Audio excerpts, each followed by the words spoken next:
Kita sangat bahagia dan bersyukur kepada Tuhan atas selesainya persidangan kedua PKBGT Klasis Kaltara di tempat ini. Dan pada hari ini, tanggal 27 Maret 2022, telah dilakukan pengutusan kepada pengurus PKBGT yang telah terpilih periode 2022-2027 ini. Kita punya keyakinan bahwa pertolongan Tuhan yang telah memanggil dan mengutus mereka, Dia pula lah yang akan menyertai, memberikan kekuatan dan hikmat dari Tuhan.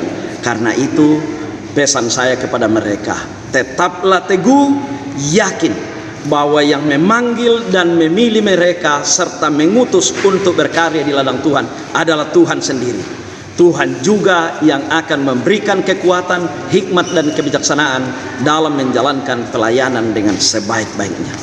Percayalah, Tuhan tidak akan meninggalkan mereka. Sekian dan terima kasih. Salam PKB.